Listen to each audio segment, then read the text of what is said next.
Okay, we'll call the meeting to order and open with the Pledge of Allegiance.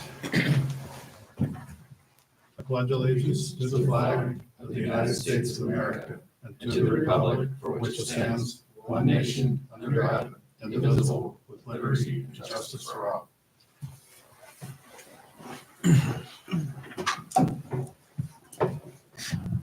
Thanks for coming to the meeting tonight. This is the February 5th meeting of the Planning and Zoning Commission. And if you're presenting or speaking during the meeting, please step forward, use the microphone, and we'll have to be sworn in as well. Roll call, please. Mr. Boggs. Here. Mr. Bush. Here. Mr. Brewing. Here. Mr. Mancino. Here. Ms. Rogers. Here. Mr. Smiley. Mr. Truax. Okay, thank you. We do have a quorum present, so let's move on into the agenda. We have no old business, is that correct? That's correct. Okay. New business, rezoning application ZON 24006. So the location, this one's on Oak Meadow Drive. It's 0.64 acres in size, currently zoned general business. The applicant's requesting a recommendation of approval to rezone the property from general business to RM multifamily residential pursuant to section 1217.10 of the Pataskala Code. Take the here, parcel outlined in yellow is the subject parcel. You got frontage over here to the east on the Oak Meadow. Further south, just outside the picture, is Broad Street. So the property is an unplatted parcel with no assigned address. It's about 194.25 feet in width at the frontage and 150 feet deep. There's several existing trees on the west rear property line where it abuts the settlement of Pataskala single-family residential development. The parcel is currently vacant. Let's look at some of the existing conditions on the property. So this is kind of looking to the northwest of the property. This is looking straight west towards the rear. And this is kind of looking towards the southwest from the adjacent apartment complex to the north. So the proposal is the applicant's requesting a recommendation of approval to rezone the property from general business to multifamily residential. Per the applicant, the intent is to build townhomes. In their narrative statement, they say that they believe the location is ideal for an infill project that would fit the existing area and provide a transition between commercial uses along Broad Street and single-family uses further up north on Oak Meadow Drive. The request includes a concept plan showing a 10-unit townhome development, 5 units in the front, 5 units in the rear. Setback from the front property line of Oak Meadow Drive, just over 30 feet, 15 feet 6 inches from the north side property line, and 25 feet 8 inches from the west rear property line. Each unit is going to have a 2-car garage, 6 separate off-street guest parking spaces are going to be on the south side of the development, with the trash disposal unit at the end of the access drive in the rear of the property. And each unit is proposed to have its own small outdoor patio, a community amenity area in front, which in this case is a bocce court. And the total site coverage is shown at 16,670 square feet, or about 60% of the total site area. That's including all the paved surfaces. There's going to be one full access to Oak Meadow Drive. Here's a look at the concept plan that was included. So north will be over to the right here. Oak Meadow Drive will be on the bottom. Our singular access drive to the guest parking and trash disposal unit. 5 units in the front, 5 in the back, with a bocce ball court out front. And here's just a closer look at the back and of the front. So as the request is for rezoning to an existing zoning district in the city and not a planned development district, the applicant is not beholden to the plan. It's only for illustrative purposes only. So should the rezoning be approved, any future development would be subject to the general requirements of the multifamily residential zoning district, landscaping, screening, parking, loading, any other requirements of Pataskala Code that apply. The property is also within the transportation corridor overlay district. So if this rezoning were to be approved, they wanted to move on to development, it would have to come back to Planning and Zoning Commission for approval of their development plan. And further stated in the narrative statement, the applicant believes the proposed rezoning would not create issues related to community welfare, safety hazards, or disturbances to existing or future neighboring uses. They also stated the proposed density of the concept plan is less than that of the apartment complexes adjacent to the north as well as across the street. Didn't include it in the site plan, but I ran those calculations just before. To the north, the density is 30.8 units per acre. That's 16 units on just over half an acre. And across the street, it's 15.5 units an acre. That's 62 units on 4 acres. So as part of our review, staff would offer the following comments. The future land use map recommends medium density mixed use, which the comprehensive plan describes as being allowed for both residential and neighborhood focused commercial uses, and that the higher density residential is encouraged to support nearby retail. So the requested rezoning to multifamily residential is in line with the recommendations of the comprehensive plan. The request is for a straight rezoning to an existing zoning district in the city, so the applicant's not required to adhere to their concept plans, just for illustrative purposes only. Any future development just has to be in compliance with the Pataskala code, and they're also subject to that TCOD. So if this were to be approved, before anything can develop, they have to come back to planning and zoning commission. We didn't do a complete review just because the plan is subject to change. Just did notice one thing. So 123905B. So in the multifamily residential zoning district, no structure shall be erected on a lot of record with an area of at least 4,356 square feet per dwelling unit. So with this size lot, there'll be 6.4 units. They proposed 10 with the concept plan, so they would need a variance for the proposed concept plan if they wanted to move forward with developing it as proposed. So the Planning and Zoning Commission may not place conditions on a recommendation to council. Any conditions placed upon a straight rezoning would constitute contract zoning, which is illegal. So following the recommendation from the Planning and Zoning Commission, the application goes to council for their final determination. City engineer had a couple comments. Development will require some sort of stormwater detention and water quality treatment. They did not see the need for a traffic study due to the minimal amount of traffic development would generate, and they also say the secondary emergency access may be required by first responders. Didn't receive any comments from any other departments or agencies. Surrounding properties to the north, you have multifamily residential, which is apartments. To the east, across the street, you've got general business, which is an auto parts and hardware store, and also another section of multifamily residential, which is apartments. To the south, you have general business, which is a daycare. Further south, beyond that's the Dollar General. To the west, you have R10 high-density residential, which is single-family homes. So obviously, no conditions on straight rezoning. If you have any questions, I'd be happy to answer those. Thank you, Jack. Any questions for Jack? Frank? I know you mentioned the water situation. Do you have an idea of how much, I know there's, based off the number of units, how much capacity there is if they were able to? Yeah, so at last capacity, I believe there was equivalent to 66 single-family residential units. With Scooters Coffee, they'd be knocking off just a little bit of that. But as far as that goes, they're the only one that's really in the pipeline right now to be close to construction. So there would be enough to accommodate this right now. It would just come to the point when they get their PTI. Good. Is when it gets guaranteed. That's when you got the capacity. Okay. Yeah, the only other comments, I think, again, it's a concept plan, with the accesses, the trash pickup. So we wouldn't really need to discuss that, I don't think. Things like that. So that's all I really have. Thank you. Thanks. Ann? No question. Thank you. David? You've already touched on it, based off of the coverage, they can only really get 6 units. Yeah. Plus, if there's stormwater retention required, it's gonna take up some more space off of the lot.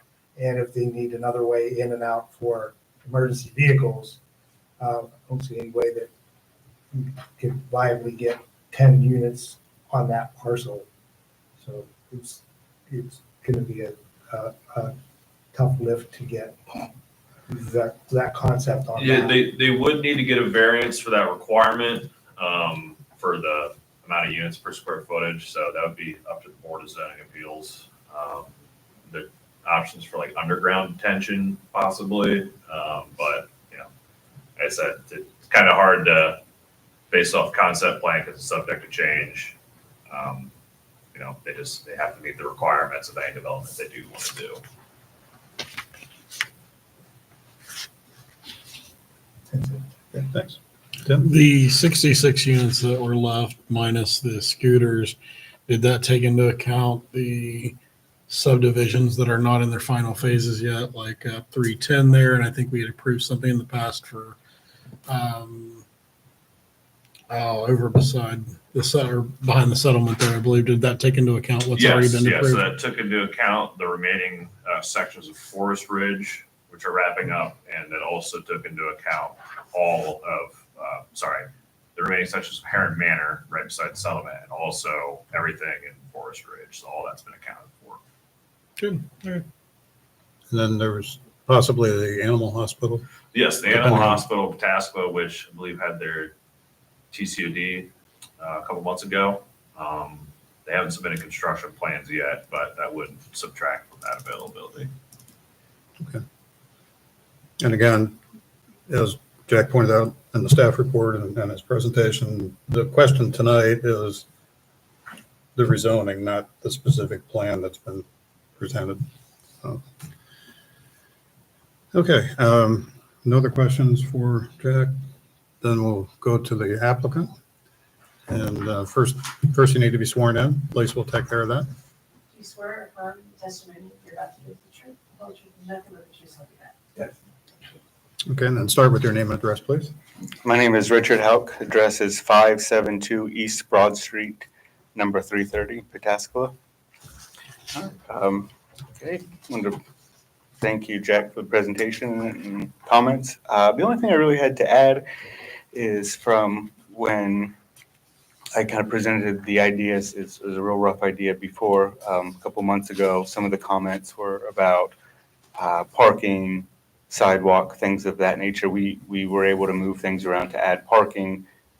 There will be a sidewalk out front. I don't think it's technically required, but we wanted to put one in with benches.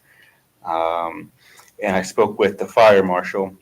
They do not require a second access, even with a 10-unit project, but they would require a fire hydrant installed on the north part of the property, which we would do, and the water is most likely going to be retained underground for whether it's a 6 or a 10-unit project.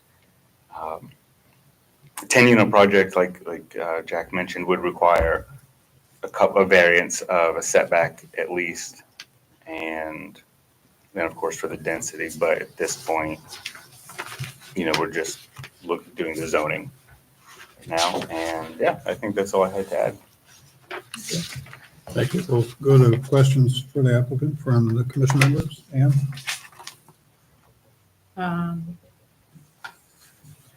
No. No questions. Okay, thanks. David? I don't have any questions. Tim? No. Was just kind of looking through some of the notes here, and it did say, I don't know that it's required. It did say that they recommended at least from the engineer, recommended a secondary access, for the property. So just, that would be something we'll be looking at as well if it makes it onto that far. But no other questions though. Thank you. Okay. If there's no other questions at this time, thank you. Thank you. And open for discussion, deliberation. Any thoughts on that? Just say the secondary access ended up being required when we get to that point of the plan being proposed. I'd be curious to see. And I don't know how, as I said, I don't know how you get 10 units there if a secondary access is required. One possibility that was brought up, at least informally, was the property to the north. Their driveway parking areas right along the property line. Yeah. So they might be able to negotiate a Shared access. shared access across there, like an emergency only or something. Yeah. I mean, a lot of questions about that, but that's Yeah. one possibility. Will that be, by the time we get that plan or that we get to that phase, will that requirement be confirmed or rejected that it's needed? I would expect we'd hear something formally from the fire district, right? Yeah, as part of the TCOD, so we'd want to see that confirmation from the fire district, from the actual fire marshal, on whether or not that was required. I think the engineer's comment was that the fire district might require it, but we want to know for sure from the fire district. And I think from experience, it'd be unusual that they didn't, or come up with some alternative way, like the shared access or something. Just, that's their normal way of doing it. They always want to have 2 access points, but we won't know until we hear from them formally. Can you show the slide looking north, please? Looking north? Yeah, I want to see what, it doesn't really show. I was curious if that property that to the north of it there, does it have two access points? I believe it does, yeah. One on the south and one on the north side. Yeah, And wraps around the back. thank you.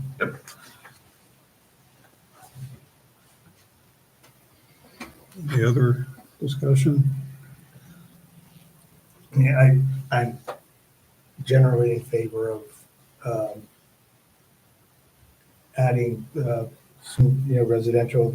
I'm trying to get over the hump though, or the threshold of being presented with a plan that I already know is going to need a variance if they want to move forward with it immediately. It's like, if you have multiple plans, you should have like presented one that complied with the zone that you're asking for to start with. I've been kind of just kicking that around all day, trying to like get my head around. Well, could potentially vote to approve it, and then it's gonna come right back, and then we're gonna have to look at it, and then it's gonna go to the variance board to get a variance if it moves forward with 10 units. So that's just, I guess, my own internal struggle. The variance is going to be based on a single access point, correct? Well, it's that plus it's over the density. The 10 units is Yeah. over the density But of the variance would just be for the, Density, correct? yeah. And in terms of timing, again, remember, this is a recommendation that goes to city council, and with their 30-day lead time on public hearing and all 3 readings, it would probably be mid-May at the earliest before they would get approval, maybe even early June. I mean, again, don't know what council's actual schedule is going to be. And then they would have to go through BZA to get the variance if they decide to go with this plan. yeah. So it's still, and that would be before it even come back to us. Right, yeah. So, But, like I said, the concept of townhomes, I think, is a nice one. I don't know if you're familiar with, there's a small development on Beeson Avenue. It's like right across Broad Street from there. It's I think it's 6 unit townhomes that I think was really well done. And it's like, well, if something like that pops up, that would definitely enhance the character of the area. But any other discussion? I agree, I like the idea of the infill in there. The concept plan, I think, is gonna have some challenges, like, with the second access and things. So whenever they're looking at that, but as far as just the straight rezoning, without looking that far ahead for the other things there, I think that makes sense to me. Plus the rezoning makes sense to you. Yeah, I think it fits in with the plan. The only other question was the height. If it's rezoned, the height requirements, wasn't that an issue as well? Well, That it would For have the to be a next phase. variance as well? one of the 2 concepts that they came in with the last time was included some 3-story buildings. And that was probably where the height came in. These are just two floors? no, I think this one They're was 3 as well. 3-story, but I believe they are, for multi-family, they will be all within the standard height without needing a variance.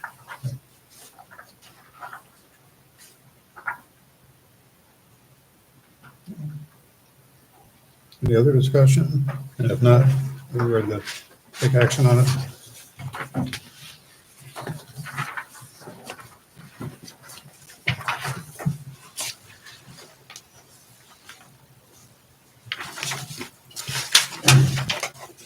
I would like to make a motion. I would recommend approval of rezoning application number ZON-24-006 pursuant to section 1217.10 of the Pataskala Code. Second. It's been moved and seconded to recommend approval of the application. Any discussion on the motion? Roll call. Mr. Burring, Yes. Mr. Bobs, Yes. Mr. Bush, Yes. Ms. Rogers, Yes. Mr. Mancino. Yes. Motion passes. Good luck. Thank you. Got a little bit of uphill there to work with, but Yeah, there's a It's lot of things about 1/6 versus 10. Right. Yeah. Definitely make sure you keep up with the water or the sewer issue. I think there's plenty of water, just sewer, right? Yeah, sanitary is our limitation. So talk about a major hurdle. Yeah. okay, that was the only new business application. You're welcome to stay or, I mean, it's an exciting meeting coming up here. Yeah. We have some additional business to Okay, take care of. we're gonna head up, but thank you. I'll get in there. Yep. We'll let you Thank you. know when we get a hearing scheduled for council. Okay, So, sounds good. Yeah, see you guys. Thank you very much. yep, not a problem. Thank you. Okay, moving on, other business, we have none listed. Does anybody have any other business to bring up tonight? No? Okay, item 7, excuse of absences. Got a long list tonight. I'll start off and then we can share making the motions, but I'll move that we approve Tim's absence from the January 2nd organizational meeting. I second. Okay, roll call? Ms. Rogers? Yes. Mr. Bush? Abstain. Mr. Bobs? Yes, Mr. Browning? Yes. Mr. Mancino? Yes. motion passes. Okay, I'll move that we excuse Tim's absence from the January 2nd regular meeting. I second. Discussion? Roll call? Ms. Rogers? Yes. Mr. Bush? Abstain. Mr. Bobs? Yes, Mr. Browning? Yes. Mr. Mancino? Yes. that motion passes. Somebody wants to pick up the, I move that we excuse Frank Rowring from the January 2nd, 2025 organizational meeting. Second. thank you. Any discussion? Roll call? Mr. Mancino? Yes. Mr. Browning? Abstain? Mr. Bobs? Yes, Mr. Bush? Yes. Ms. Rogers? Yes. that motion passes. I move that we excuse Frank Rowring from the January 2nd, 2025 regular meeting. Have a second? Second. Thank you. Discussion? Roll call? Mr. Bobs? Yes, Mr. Browning? Abstain? Mr. Mancino? Yes. Ms. Rogers? Yes. Mr. Bush? Yes. that motion passes. I'll move to excuse Alexander Smiley from the January 2nd, 2025 organizational meeting. Second? Okay, thank you. Discussion? Roll call? Ms. Rogers? Yes. Mr. Bush? Yes. Mr. Bobs? Yes, Mr. Browning? Yes. Mr. Mancino? Yes. motion passes. I'll move to excuse Alexander Smiley from the January 2nd, 2025 regular meeting. Second? Thank you. Discussion? Roll call? Ms. Rogers? Yes. Mr. Bush? Yes. Mr. Bobs? Yes, Mr. Browning? Yes. Mr. Mancino? Yes. that motion passes. We should look into having a consent agenda where we vote once on all these things Yeah. listed. Although it doesn't Might not happen be a very, bad idea. it doesn't happen often, so. Okay, item number 8, approval of meeting minutes. Does everybody have a chance to review the minutes from the January 2nd organizational meeting minutes? Or minutes? Yeah. Any corrections or additions? I think we had a tight race on counselor, didn't we, or the, your position, I'm just. Oh. Yeah. Okay, if there are no additions or corrections, I'll move that the the minutes of the January 2nd, 2025 organizational meeting be approved as presented. Second? Thank you. Discussion, roll call. Mr. Browning? Yes. Mr. Bobs? Yes, Mr. Bush? Yes. Ms. Rogers? Yes. Mr. Mancino? Yes. that motion passes. And same for the January 2nd regular meeting. Everybody had a chance to review those, and are there any corrections? If not, I'll move that those minutes be approved as presented. Second? Thank you. Discussion, roll call. Ms. Rogers? Yes. Mr. Bush? Yes. Mr. Bobs? Yes, Mr. Browning? Yes. Mr. Mancino? Yes. Motion passes. Quick question on that. Lisa, did you happen to send out the meeting dates for the year? Don't know if I saw it or I just wasn't here for the last one, so Yes, I'll make sure I do. thank you. Anything else tonight? No, sir. Okay. Move that we adjourn. Thank you. Second. Roll call. Mr. Mancino, Yes. Mr. Burry, Yes. Mr. Boggs, Yes, Mr. Bush, Yes. Mr. Rogers. Yes. motion passes and we're done.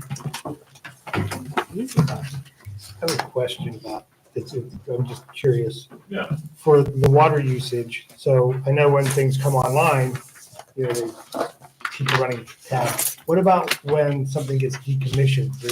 Do they add back in the capacity for it? Great question. Great question. Because I know, and I don't know how much capacity it is, but I know that at the Kroger Shopping Center, the business on the corner is the dialysis center. Yes. And it is Big one. being, and it is being turned into medical office Right. building. Yeah. So the dialysis used a lot of water, Right. and I'm just wondering if there's a mechanism to track what goes back or what can. That's a good question. I don't know how we would handle that. Talk to the utility department and see. I don't know. Go back and look at like an average of the previous like meter readings. What? See if we can add more to it. I know the intent was once we start willing it down and get closer to the end was to recalculate everything and come up with another figure.